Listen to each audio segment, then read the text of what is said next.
ಕುರ್ಚಿ ಕದನದಲ್ಲಿ number game ಶುರುವಾಗಿದೆ. ಡಿಕೆಶಿ ಸಿಡಿಸಿದ ಬಾಂಬ್ಗೆ ಕೈಕೋಟೆಯಲ್ಲೇ ಭೂಕಂಪನ ಶುರುವಾಗಿದೆ. ಮೇ ತಿಂಗಳಲ್ಲಿ ಡಿಕೆಶಿ ಹುಟ್ಟುಹಬ್ಬಕ್ಕೆ ಹೈಕಮಾಂಡ್ನಿಂದ ಸಿಗಲಿದೆಯಾ ಭರ್ಜರಿ ಗಿಫ್ಟ್? ದೆಹಲಿಯಲ್ಲಿ ಖರ್ಗೆ ಭೇಟಿ ವೇಳೆ ಏನೇನಾಯಿತು? ಮೇ 4ನೇ ತಾರೀಕಿನ ನಂತರ ರಾಜಕೀಯ ಚಿತ್ರಣವೇ ಬದಲಾಗಲಿದೆಯಾ? ಡಿಕೆಶಿ ಪಡೆಯ ಪಗಡೆ ಆಟಕ್ಕೆ ಸಿದ್ದು ಟೀಮಿನ ಪ್ರತ್ಯಾಸ್ತ್ರ ಹೇಗಿದೆ? ಎಲ್ಲವನ್ನ ತೋರಿಸ್ತೀವಿ ನೋಡಿ.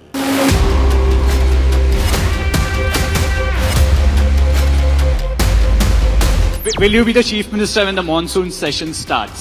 See, time will answer for that. We all live on hope. We all live on various aspirations. The people of Karnataka, under my leadership, has given a mandate of 136 members. Let us see, my party will take its decision at the right time, and you will also display whatever the result is there on your screen. ಇದೇ ಮಾತು news 18 ಅಂಗಸಂಸ್ಥೆಯಾಗಿರೋ ಮನಿ ಕಂಟ್ರೋಲ್ನ ಕಾರ್ಯಕ್ರಮವೊಂದರಲ್ಲಿ DK Shivakumar ಆಡಿದ ಒಂದೇ ಒಂದು ಮಾತು ಈಗ ಸಂಚಲನ ಸೃಷ್ಟಿ ಮಾಡ್ತಿದೆ. ಮಾನ್ಸೂನ್ ಸೆಷನ್ ಶುರುವಾಗುತ್ತೆ, ಆ ಸೆಷನ್ಗೆ ನೀವು ಮುಖ್ಯಮಂತ್ರಿಯಾಗಿ ಕಾಲಿಡ್ತೀರಾ ಅಂತ ಕೇಳಿದಾಗ ಡಿಕೆಶಿ ಹೇಳಿದ ಮಾತು ಈಗ ಕಾಂಗ್ರೆಸ್ನಲ್ಲಿ ತಲ್ಲಣ ಸೃಷ್ಟಿ ಮಾಡ್ತಿದೆ. ಟೈಮ್ ಬರ್ತದೆ, ಟೈಮು ಬಂದೇ ಬರ್ತದೆ, ಹೈಕಮಾಂಡ್ ಸೂಕ್ತ ಸಮಯಕ್ಕೆ ಸೂಕ್ತ ನಿರ್ಧಾರ ತೆಗೆದುಕೊಳ್ಳುತ್ತೆ ಅಂತ ಹೇಳೋದ್ರ ಮೂಲಕ ಡಿಕೆಶಿ ಮಾನ್ಸೂನ್ ಗಿಫ್ಟ್ನ ಸೀಕ್ರೆಟ್ ಅನ್ನ ಓಪನ್ ಮಾಡಿದ್ದಾರೆ.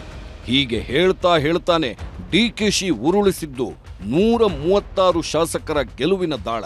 See, time will answer for that. We all live on hope. We all live on various aspirations.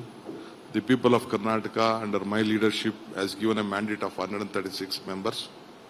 Let us see, my party will take its decision at the right time, and you will also display whatever the result is there on your screen. 136 ಸ್ಥಾನ ನನ್ನದೇ ಎಂದ DKShi number game ಶುರುವಾಯ್ತಾ? ಇನ್ನು ಡಿಕೆಶಿ 2023ರಲ್ಲೇ ಕುರ್ಚಿ ಕದನಕ್ಕೆ ಇಳಿದಿದ್ರು, CM ಪಟ್ಟಕ್ಕಾಗಿ ಪೈಪೋಟಿ ನಡೆಸಿದ್ರು. ಆದರೆ ಅಂತಿಮವಾಗಿ ಸಿದ್ದರಾಮಯ್ಯ ಅವರಿಗೆ ಸಿಎಂ ಕುರ್ಚಿ ಒಲಿದು ಬಂದಿತ್ತು. ಈ ವೇಳೆ ಮಾತನಾಡಿದ್ದ ಡಿಕೆಶಿ, ನನ್ನ ಹತ್ರ ನಂಬರ್ ಇಲ್ಲ, ನಂಬರ್ ಇಲ್ದಿರೋದಕ್ಕೆ ನಾನು ಅನ್ಕೊಂಡಿದ್ದು ಆಗ್ತಿಲ್ಲ ಅಂತ ಸಿಎಂ ಕುರ್ಚಿ ಮಿಸ್ ಆಗಿದ್ದಕ್ಕೆ ನೊಂದು ಬೆಂದು ಹೇಳಿಕೆ ನೀಡಿದ್ರು. ಆದ್ರೆ ಆವತ್ತು ನಂಬರ್ ಇಲ್ಲ ಅಂದ ಡಿಕೆಶಿನೇ ಈಗ ನಂಬರ್ ಗೇಮ್ಗೆ ಇಳಿದಿದ್ದಾರೆ. 136 ಶಾಸಕರು ಗೆದ್ದಿದ್ದು ನನ್ನ ನಾಯಕತ್ವದಲ್ಲೇ ಅಂತ ಹೇಳೋ ಮೂಲಕ ತಮ್ಮ ಶಕ್ತಿಯನ್ನ ಹೈಕಮಾಂಡ್ಗೆ ಮುಟ್ಟಿಸೋ ಪ್ರಯತ್ನ ಮಾಡಿದ್ದಾರೆ ಡಿಕೆಶಿ. ಡಿಕೆಶಿ ಮಾತಿಗೆ ಕೌಂಟರ್, ಸಿದ್ದು ಬಣದಿಂದ ಟಕ್ಕರ್. ಎಸ್, ಡಿಕೆಶಿ ಸ್ಫೋಟಕ ಹೇಳಿಕೆ ನಂತರದಲ್ಲಿ ಸಿದ್ದರಾಮಯ್ಯ ಬಣದ ನಾಯಕರು ಕೆರಳಿದ್ದಾರೆ. 136 ಸೀಟುಗಳು ಕೇವಲ ಒಬ್ಬರ ನಾಯಕತ್ವದಿಂದ ಬಂದಿದ್ದಲ್ಲ, ಇದು ಸಾಮೂಹಿಕ ನಾಯಕತ್ವ ಮತ್ತು ಸಿದ್ದರಾಮಯ್ಯನವರ ಜನಪ್ರಿಯ ಮುಖಬೆಲೆಯಿಂದ ಬಂದ ಗೆಲುವು ಅಂತ ಸಿಎಂ ಆಪ್ತ ಸಚಿವರುಗಳು ತಿರುಗೇಟು ನೀಡುತ್ತಿದ್ದಾರೆ. ನಾಯಕತ್ವ ಬದಲಾವಣೆ ಪ್ರಶ್ನೆಯೇ ಇಲ್ಲ ಅಂತ ಹೇಳ್ತಿರೋ ಸಿದ್ದು ಆಪ್ತರು ಡಿಕೆಶಿ ಒಬ್ಬರೇ ಗೆಲುವಿನ ಕ್ರೆಡಿಟ್ ತೆಗೆದುಕೊಳ್ತಿರೋದಕ್ಕೆ ಕೆಂಡಾಮಂಡಲವಾಗಿದ್ದಾರೆ. ಸಿದ್ದರಾಮಯ್ಯನವರ ಒಂದು ನಾಯಕತ್ವ, ವರ್ಚಸ್ಸು,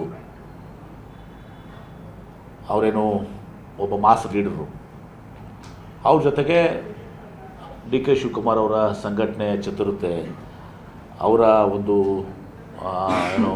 ಪರಿಶ್ರಮ, ಹಾರ್ಡ್ ವರ್ಕು, ಸತೀಶ್ ಜಾರಕಿಹೊಳಿ ಇರ್ಬೋದು, ಮುನಿಯಪ್ಪ ಇರ್ಬೋದು, ಬೇರೆ ಯಾರೆಲ್ಲರೂ ಇರ್ಬೋದು, ಎಲ್ಲರೂ ಕೂಡ ಅನೇಕ ಜನ ಇವತ್ತು ಸಹ ಕಾರ್ಯಕರ್ತರು. ಹೈಕಮಾಂಡ್ ಭೇಟಿ ಆಗ್ಬೋದು, ಹೇಳ್ಬೋದು, ಕ್ಲೇಮ್ ಮಾಡ್ಬೋದು, ಬಿಡ್ಬೋದು, but everything is decide by high command. High command is supreme. ಹೈಕಮಾಂಡ್ನೇ ಶ್ರೇಷ್ಠ, ಅಂತಿಮ. ಹೈಕಮಾಂಡೇ ಶ್ರೇಷ್ಠ, ಹೈಕಮಾಂಡೇ ಅಂತಿಮ. ಯಾರು ಏನು ಹೇಳಿದ್ರು ಹೈಕಮಾಂಡ್ ಹೇಳಿದ್ದೇ ಫೈನಲ್ಲು ಅಂತಿರೋ ಕೆಲ ಸಚಿವರು ಗೆಲುವಿನ ಕ್ರೆಡಿಟ್ ನನ್ನದೇ ಅಂತಿರೋ ಡಿಕೆಶಿಗೆ ಕೌಂಟರ್ ಕೊಡ್ತಿದ್ದಾರೆ. ಡಿಕೆಶಿ ಒಬ್ಬರಿಂದಲೇ 136 ಸೀಟುಗಳು ಬಂದಿಲ್ಲ, ಡಿಕೆಶಿ ಸಂಘಟನೆ ಮಾಡಿದ್ದಾರೆ. ಹಾಗಂತ ಅವರಿಂದಲೇ ಗೆಲುವಲ್ಲ, ಗೆಲುವು ದಕ್ಕಿರೋದು ಸಿಎಂ ಸಿದ್ದರಾಮಯ್ಯ ಅವರಿಂದ, ಮುನಿಯಪ್ಪ ಅವರಿಂದ, ಸತೀಶ್ ಜಾರಕಿಹೊಳಿ ಅವರಿಂದ ಅಂತ ಸಾಲು ಸಾಲು ನಾಯಕರ ಹೆಸರುಗಳನ್ನ ಉಲ್ಲೇಖಿಸ್ತಿರೋ ಸಿದ್ದು ಪಡೆ ಡಿಕೆಶಿಯ ಕ್ರೆಡಿಟ್ ಪ್ಲಾನ್ಗೆ ಟಕ್ಕರ್ ಕೊಡ್ತಿದೆ. ಡಿಕೆಶಿ ಬಣದ ನಾಯಕರ ಮಾತಿಗೆ ಕೌಂಟರ್ ಕೊಡ್ತಿದ್ದಾರೆ. ಹೀಗೆ ಡಿಕೆಶಿ ಮತ್ತು ಸಿದ್ದು ಬಣದ ನಡುವೆ ಕುರ್ಚಿ ಕದನ ಶುರುವಾಗ್ತಿರೋ ಟೈಮಲ್ಲೇ ಡಿಕೆಶಿಗೆ ಬರ್ತ್ಡೇ ಗಿಫ್ಟ್ ಸಿಗುತ್ತೆ ಅನ್ನೋ ಮಾತುಗಳು ಜೋರಾಗ್ತಿವೆ. ಮೇ ತಿಂಗಳಲ್ಲಿ ಡಿಕೆಶಿಗೆ ಬರ್ತ್ಡೇ ಗಿಫ್ಟ್ ಸಿಗುತ್ತಾ? ಎಸ್, ಮೇ 15ರಂದು ಡಿಕೆ ಶಿವಕುಮಾರ್ ಹುಟ್ಟುಹಬ್ಬವಿದೆ. ಈ ಬಾರಿಯ ಹುಟ್ಟುಹಬ್ಬದ ಟೈಮಲ್ಲಿ ಹೈಕಮಾಂಡ್ನಿಂದ ಡಿಕೆಶಿಗೆ ಬಿಗ್ ಗಿಫ್ಟ್ ಆಗಿ ಸಿಗುತ್ತಾ ಅನ್ನೋ ಪ್ರಶ್ನೆಗಳು, ಚರ್ಚೆಗಳು ಜೋರಾಗ್ತಿವೆ. ಕಾಂಗ್ರೆಸ್ ಸರ್ಕಾರ ಅಧಿಕಾರಕ್ಕೆ ಬಂದು ಬರೋಬ್ಬರಿ 3 ವರ್ಷಗಳು ಪೂರ್ಣಗೊಳ್ಳುತ್ತಿರುವ ಈ ಹೊತ್ತಿನಲ್ಲಿ ಹುಟ್ಟುಹಬ್ಬದ ದಿನದಂದೇ ಡಿಕೆಶಿ ಅವರಿಗೆ ಅದೊಂದು ಸಿಹಿ ಸುದ್ದಿ ಸಿಗಬಹುದು ಅಂತ ನಿರೀಕ್ಷಿಸಲಾಗುತ್ತಿದೆ. ಇವತ್ತಿನ ದಿನ ಹೈಕಮಾಂಡ್ ಅವರು ಅವರ ಶ್ರಮಕ್ಕೆ ಫಲವನ್ನು ಕೊಡ್ತಾರೆ ಅನ್ನೋದು ನಾವೆಲ್ಲ ನಂಬ್ಕೊಂಡಿದ್ದೇವೆ. ಸೊ ಮೇ 15ಕ್ಕೆ ಅವ್ರ ಹುಟ್ಟುಹಬ್ಬ ಇದೆ. ಸೊ ಅಷ್ಟು ಸಂದೇಶ ಸಾಕು ಅಂತ ನಾನು ಅನ್ಕೋತೀನಿ.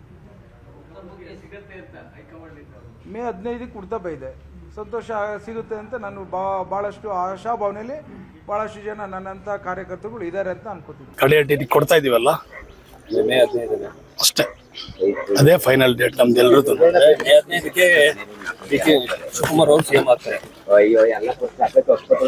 ಖಂಡಿತವಾಗೂ ಹಾಗೆ ಆಗ್ತಾರೆ. ಏನೋ ನಡೆದಿರ್ತದೆ ಅಂತ ಅಲ್ಲಿಗೆ ಅರ್ಥ. ಕೊಟ್ಟು ಮಾತು ಉಳಿಸ್ಕೊಬೇಕು ಅಂದ್ರೆ ಏನೋ ನಡೆದಿರ್ತದೆ ಹೈಕಮಾಂಡ್ ಮಧ್ಯದಲ್ಲಿ, ಇವರ ಮತ್ತು ಹೈಕಮಾಂಡ್ ಮುಖ್ಯಮಂತ್ರಿಗಳ ಮಧ್ಯದಲ್ಲಿ ಏನೋ ನಡೆದಿರುತ್ತೆ ಅಂತ ಅನ್ಕೊಬೋದು ಅಷ್ಟೇ.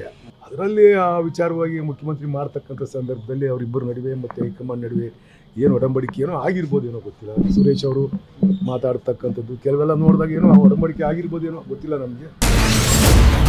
ಡಿಕೆ ಪಡೆ full active. Yes, DK Shivakumar ಮಾತ್ರವಲ್ಲ, ಅವರ ಇಡೀ ಪಡೆ ಮತ್ತು ಆಪ್ತ ವಲಯ ಇದೀಗ ಭಾರಿ ವಿಶ್ವಾಸದಲ್ಲಿದೆ. ಹೈಕಮಾಂಡ್ನಿಂದ ಖಂಡಿತವಾಗಿಯೂ ಗಿಫ್ಟ್ ಸಿಗುತ್ತೆ ಅನ್ನೋ ಭರವಸೆಯಲ್ಲಿ ಡಿಕೆ ಬೆಂಬಲಿಗರು ಅತ್ಯಂತ ಕಾತರದಿಂದ ಕಾಯುತ್ತಿದ್ದಾರೆ. ನಮ್ಮ ನಾಯಕ ಕಷ್ಟಕಾಲದಲ್ಲಿ ಪಕ್ಷವನ್ನ ಮುನ್ನಡೆಸಿದ್ದಾರೆ, ಜೈಲಿಗೆ ಹೋಗಿ ಬಂದಿದ್ದಾರೆ, ಪಕ್ಷ ಕಟ್ಟಿದ್ದಾರೆ. ಹಾಗಾಗಿ ಹೈಕಮಾಂಡ್ ಅವರಿಗೆ ಸೂಕ್ತ ಸ್ಥಾನಮಾನ ಆದಷ್ಟು ಬೇಗ ಮೇ ತಿಂಗಳಲ್ಲೇ ನೀಡುತ್ತೆ ಅನ್ನೋದು ಡಿಕೆಶಿ ಬೆಂಬಲಿಗರ ಬಲವಾದ ನಂಬಿಕೆಯಾಗಿದೆ. ಇದೇ ಕಾರಣಕ್ಕಾಗಿ ಡಿಕೆಶಿ ಆಪ್ತ ಶಾಸಕರು ತೆರೆಮರೆಯಲ್ಲಿ ಉಳಿದ ಶಾಸಕರನ್ನ ಒಗ್ಗೂಡಿಸುವ ಕೆಲಸ ಮಾಡುತ್ತಿದ್ದಾರೆ. ಹುಟ್ಟುಹಬ್ಬದ ಹೊತ್ತಿಗೆ ರಾಜ್ಯ ರಾಜಕಾರಣದಲ್ಲಿ ಭಾರೀ ಬದಲಾವಣೆಗಳಾಗುವ ನಿರೀಕ್ಷೆಯಲ್ಲಿ ಡಿಕೆ ಕ್ಯಾಂಪ್ ಹಗಲಿರುಳು ಅಲರ್ಟ್ ಆಗಿ ಕೆಲಸ ಮಾಡುತ್ತಿದೆ. ಇವರು ಸಿದ್ದರಾಮಯ್ಯನವ್ರ ನಂತರ ರೇಸಲ್ಲಿರೋದೇ ಡಿ ಕೆ ಶಿವಕುಮಾರ್ ಅವರು. ಬೇರೆಯವರು ರೇಸಲ್ಲಿ ಇದ್ದಾರೆ, ಬಟ್ ಆ ಅವಕಾಶ ಕಾಲಕ್ಕೆ ತಕ್ಕಂತೆ ಅವ್ರವ್ರ ತೀರ್ಮಾನಗಳಾಗ್ತವೆ. ನಮಗೆ ಗೊತ್ತಿರೋಂಗೆ ಸಿದ್ದರಾಮಣ್ಣವರು ನಾವು ಬೇಡ ಅಂತಂದರೆ, ಸಿದ್ದರಾಮಣ್ಣವ್ರು ಬೇಡ ಅಂದಾಗ ಅದಕ್ಕೆ ಆ ಜಾಗಕ್ಕೆ ಈಗ ಸದ್ಯಕ್ಕೆ ಆ ಸದ್ಯದಲ್ಲಿ ಆ ರೇಸಲ್ಲಿರ್ತಕ್ಕಂಥವ್ರು ಸಿದ್ದರಾಮಣ್ಣವರ ನಂತರ ಸ್ಥಾನದಲ್ಲಿರ್ತಕ್ಕಂಥವ್ರು ಡಿ ಕೆ ಶಿವಕುಮಾರ್ ಅವರು. ಇವತ್ತಿನ ದಿನ ಹೈಕಮಾಂಡ್ ಅವರು ಅವರ ಶ್ರಮಕ್ಕೆ ಫಲವನ್ನು ಕೊಡ್ತಾರೆ ಅನ್ನೋದು ನಾವೆಲ್ಲ ನಂಬ್ಕೊಂಡಿದ್ದೇವೆ. ಸೊ ಮೇ 15ಕ್ಕೆ ಅವ್ರ ಹುಟ್ಟುಹಬ್ಬ ಇದೆ.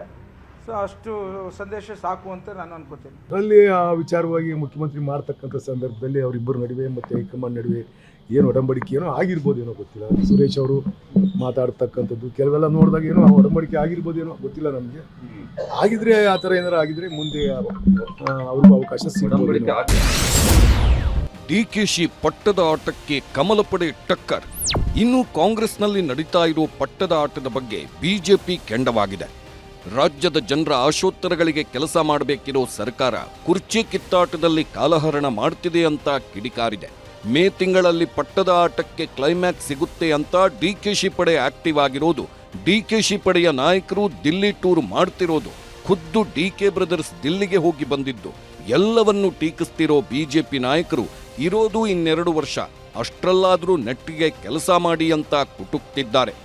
ಇಲ್ಲಿ ಇರೋ ಅಂತ 2 ವರ್ಷ ಅದನ್ನ ಡೆಲ್ಲಿಯಲ್ಲಿ ಕಳೀತಾ ಇದ್ದಾರೆ. ಈಗಾಗಲೇ ಎಲ್ಲ MLAಗಳು ಡೆಲ್ಲಿ ಟೂರ್ ಮಾಡಿ ಒಂದು ಕಡೆ ಸಿದ್ದರಾಮಯ್ಯನ ಇಳಿಸುವಂತ ಒಂದು ಗ್ಯಾಂಗು ಡೆಲ್ಲಿಗೆ ಹೋಗ್ತಾ ಇದೆ, ಇನ್ನೊಂದು ಕಡೆ ಡಿ ಕೆ ಶಿವಕುಮಾರ್ನ ಕಾಂಗ್ರೆಸ್ ಅಧ್ಯಕ್ಷ ಸ್ಥಾನದಿಂದ ಇಳಿಸುವಂತಕ್ಕೆ ಇನ್ನೊಂದು ಟೀಮ್ 40 ಜನ ಮತ್ತೆ ಹೋಗ್ತೀರಿ ಅಂತ ಹೇಳ್ತಾ ಇದ್ದಾರೆ.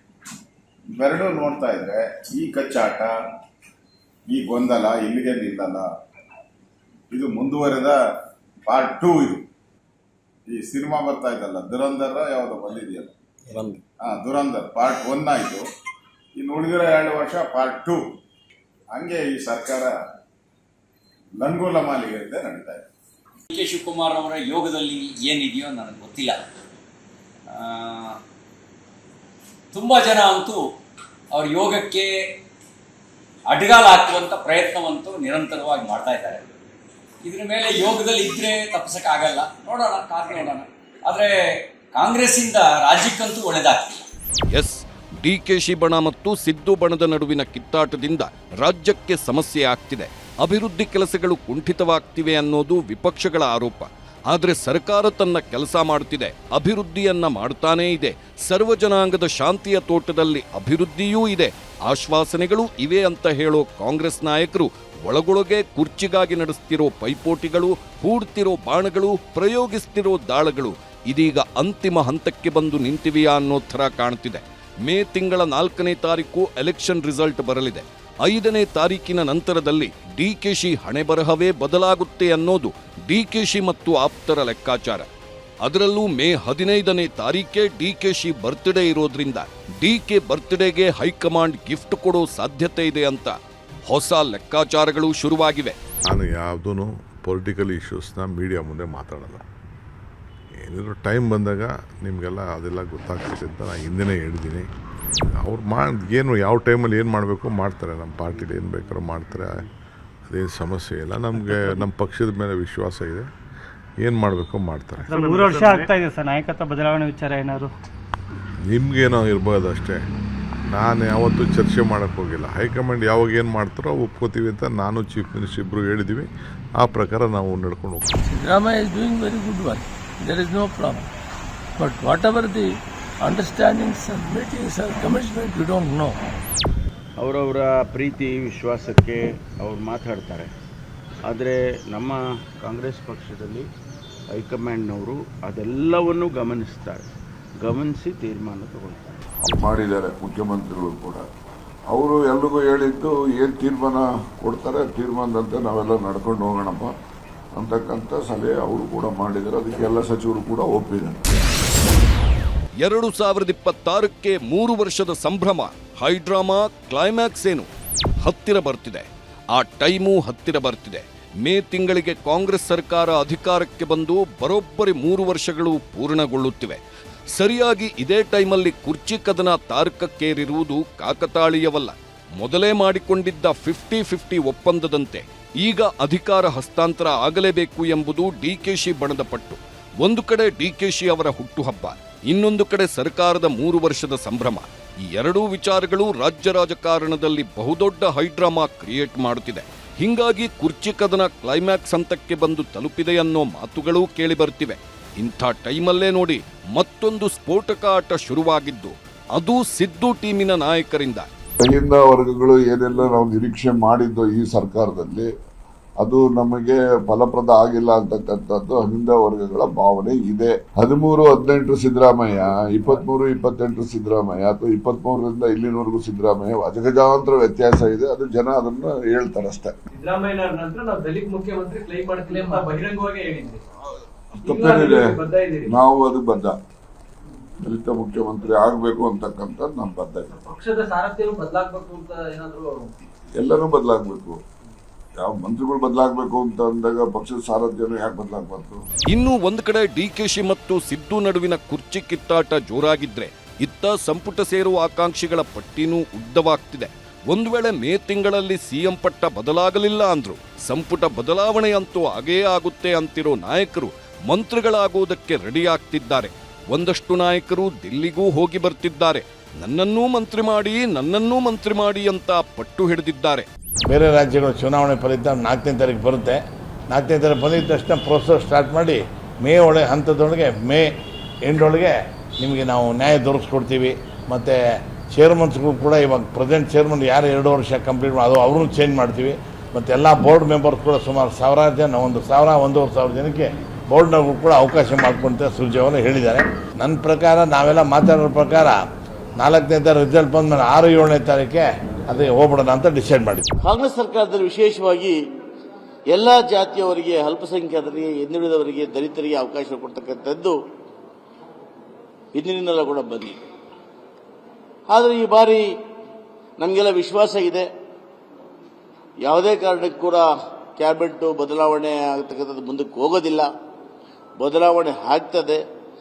ನಂತರ ಮೇ 5ರ ನಂತರ 15ರ ಒಳಗಡೆ ಒಳ್ಳೆ ಸುಸೂಚಿತ ಕರ್ನಾಟಕ ರಾಜ್ಯ ಬರಬಹುದು ಅಂತ ನಾವಾದರೂ ಕೂಡ ಆಶಾಭಾವನೆಯಿಂದ ಇದ್ದೇವೆ. ಸಿದ್ದರಾಮಯ್ಯ ಸಾಹೇಬರು ಕುರುಬ ಸಮುದಾಯದಿಂದ ಮುಖ್ಯಮಂತ್ರಿಗಳಾಗಿಲ್ಲ, ಎಲ್ಲಾ ಸಮಾಜದವರ ಪ್ರೀತಿ ವಿಶ್ವಾಸದಿಂದ ಆಗಿದ್ದಾರೆ. ಅದಕ್ಕೆ ಸಮಾಜ ಕನ್ಸಿಡರ್ ಮಾಡಬೇಡ್ರಿ, ಈ ಭಾಗಕ್ಕೆ ಒಂದು ಕೊಡ್ರಿ ಅಂತ ಮಾಡ್ಬೋದು. ಏನು ಕೇಳೋದ್ರಾಗ ತಪ್ಪೇನಿದೆ, ಕೇಳಿರ್ಬೋದು. ಸಚಿವ ಸಂಪುಟ ಪುನರ್ರಚನೆ ಅಲ್ಲ ಸರ್, ತಾವೇನಾದ್ರೂ ಒಳಗಡೆ ಹೋಗ್ತೀರಾ? ನಾನು ಸಚಿವ ಆಗಬೇಕು ಅಂತಕ್ಕಂಥ ಅಪೇಕ್ಷೆನೇ ಬಿಟ್ಬಿಟ್ಟಿದ್ದೀನಿ. ನನಗೆ ಯಾಕೆ ಅದನ್ನು ಹೇಳ್ತೀನಿ. ದಿಲ್ಲಿಯಲ್ಲಿ ಡಿಕೆ ಬ್ರದರ್ಸ್ ಆಟ, ಖರ್ಗೆ ಜೊತೆ ಮಾತು, ರಾಗ ಭೇಟಿಗೆ ಪಟ್ಟು. ಇನ್ನು ಡಿಕೆ ಶಿವಕುಮಾರ್ ದಿಲ್ಲಿಗೆ ಹೋಗಿ ಹೈಕಮಾಂಡ್ ನಾಯಕರನ್ನ ಭೇಟಿ ಮಾಡಿದ್ದಾರೆ. ಎಐಸಿಸಿ ಅಧ್ಯಕ್ಷ ಮಲ್ಲಿಕಾರ್ಜುನ್ ಖರ್ಗೆ ಅವರನ್ನೂ ಭೇಟಿ ಮಾಡಿದ ಡಿಕೆಶಿ ಬರೋಬ್ಬರಿ 1.5 ಗಂಟೆಗಳ ಕಾಲ ಮಾತುಕತೆ ನಡೆಸಿದ್ದಾರೆ. ಸರ್ಕಾರದ ಕಾರ್ಯವೈಖರಿ, ನಾಯಕತ್ವ ಬದಲಾವಣೆ ಮತ್ತು ಮುಂದಿನ ದಿನಗಳಲ್ಲಿ ಪಕ್ಷಕ್ಕೆ ಆಗಬಹುದಾದ ಲಾಭ ನಷ್ಟಗಳ ಬಗ್ಗೆ ಚರ್ಚಿಸಲಾಗಿದೆ ಅನ್ನೋ ಮಾತಿದೆ. ಈ ಬಾರಿ ಅಧಿಕಾರ ನೀಡದಿದ್ದರೆ ಒಕ್ಕಲಿಗ ಸಮುದಾಯ ಪಕ್ಷದಿಂದ ಸಂಪೂರ್ಣ ದೂರವಾಗಬಹುದು ಎಂಬ ಸ್ಪಷ್ಟ ಎಚ್ಚರಿಕೆಯನ್ನು ಡಿಕೆಶಿ ಈ ಸಭೆಯಲ್ಲಿ ನೀಡಿದ್ದಾರೆ ಎಂಬ ಮಾಹಿತಿ ಇದೆ. ಹೀಗಾಗಿ ರಾಹುಲ್ ಗಾಂಧಿ ಅವರಿಗೂ ವಿಷಯ ಮುಟ್ಟಿಸಿ ಅವರ ಜೊತೆಗೂ ಮಾತುಕತೆ ನಡೆಸಲು ಅವಕಾಶ ಮಾಡಿಕೊಡಿ ಅಂತ ಖರ್ಗೆ ಅವರಿಗೆ ತಿಳಿಸಿದ್ದಾರೆ ಎನ್ನಲಾಗ್ತಿದೆ. ಈ ವೇಳೆ ಖರ್ಗೆ ಅವರು ಪೂರಕವಾಗಿ ಸ್ಪಂದಿಸಿದ್ದಾರೆ ಅಂತ ಹೇಳಲಾಗ್ತಿದ್ದು, ಮೇ 4ರ ನಂತರ ಎಲೆಕ್ಷನ್ ರಿಸಲ್ಟ್ ಬಂದ ನಂತರದಲ್ಲಿ ಡಿಕೆಶಿಗೆ ಹೈಕಮಾಂಡ್ನಿಂದ ಶುಭ ಸುದ್ದಿ ಸಿಗೋ ಸಾಧ್ಯತೆ ಇದೆ ಅನ್ನೋ ಮಾತುಗಳಿವೆ. ಡಿಕೆ ಕುರ್ಚಿ ಕದನ ಬೆನ್ನಲ್ಲೇ CM Siddu team active. Ahinda ಸಮಾವೇಶಕ್ಕೆ ಪ್ಲಾನ್, ಡಿಕೆಗೆ ಡಿಚ್ಚಿ ಕೊಡೋಕೆ ರಣತಂತ್ರ. ಇನ್ನು ಡಿಕೆ ಪಡೆ ಕುರ್ಚಿ ಕದನ ಶುರು ಮಾಡಿದ ಬೆನ್ನಲ್ಲೇ ಸಿಎಂ ಸಿದ್ದರಾಮಯ್ಯ ಟೀಮ್ ಕೂಡ ಆಕ್ಟಿವ್ ಆಗಿದೆ. ಸಿದ್ದು ಟೀಮಿನ ನಾಯಕರು ಸೀಕ್ರೆಟ್ ಮೀಟಿಂಗ್ಗಳನ್ನ ಮಾಡಿದ್ದು ಡಿಕೆ ವೇಗಕ್ಕೆ ಬ್ರೇಕ್ ಹಾಕಬೇಕು ಅಂತ ಪ್ಲಾನ್ ಮಾಡಿದ್ದಾರೆ. ಇಷ್ಟೇ ಅಲ್ಲ, ಸಿದ್ದು ಟೀಮ್ನಿಂದ ಅಹಿಂದ ಅಸ್ತ್ರ ಪ್ರಯೋಗಿಸುವುದಕ್ಕೂ ಪ್ಲಾನ್ ಮಾಡಲಾಗಿದೆ. ಎಸ್, ಸಿಎಂ ಟೀಮ್ ಡಿಕೆಶಿ ಟೀಮಿನ ವಿರುದ್ಧ ಇದೀಗ ಅಹಿಂದ ಅಸ್ತ್ರ ಪ್ರಯೋಗಿಸುವುದಕ್ಕೆ ಮುಂದಾಗ್ತಿದೆ.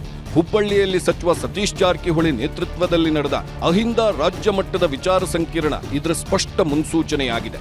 ಸಿದ್ದರಾಮಯ್ಯನವರನ್ನ ಕೆಳಗಿಳಿಸಿದ್ರೆ ಕಾಂಗ್ರೆಸ್ ತನ್ನ ಸಾಂಪ್ರದಾಯಿಕ ಮತ್ತು ಅತಿದೊಡ್ಡ ಅಹಿಂದ ವೋಟ್ ಬ್ಯಾಂಕ್ ಕಳೆದುಕೊಳ್ಳಬೇಕಾಗುತ್ತದೆ ಎಂಬ ಕಠಿಣ ಸಂದೇಶವನ್ನ ಹೈಕಮಾಂಡ್ಗೆ ರವಾನಿಸಿದ್ದಾರೆ ಸಿದ್ದು ಟೀಮ್ನ ನಾಯಕರು.